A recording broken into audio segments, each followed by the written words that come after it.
na oh. Oh. Hinog tayo. Oh, ayan may bayabas na hinog. Wala tayong cameraman. Sariling tikap na naman natin to.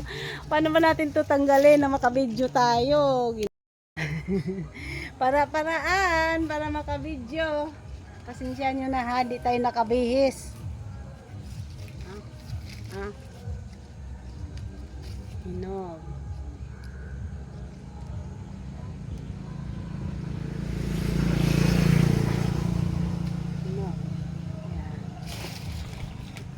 Balik na natin.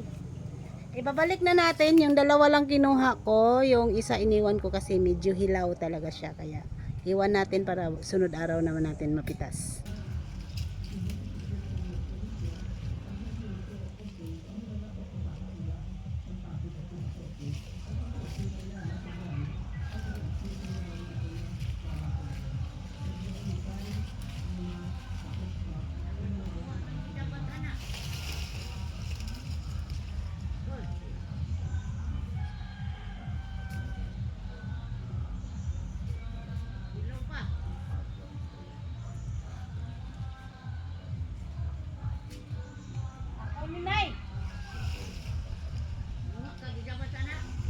Ako ni.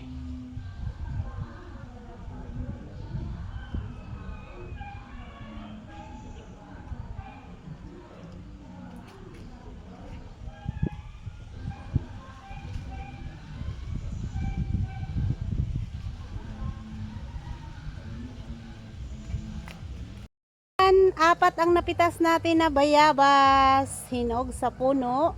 Kung makita nyo may puntik-puntik siyang itim, okay lang yan. Dahil tatanggalin lang natin yan. Ang loob nito hindi sira. Sobrang tamis niyang sa loob nito. Bale, balat lang ang sira nito. Puntik-puntik siya pero ang loob nito maganda.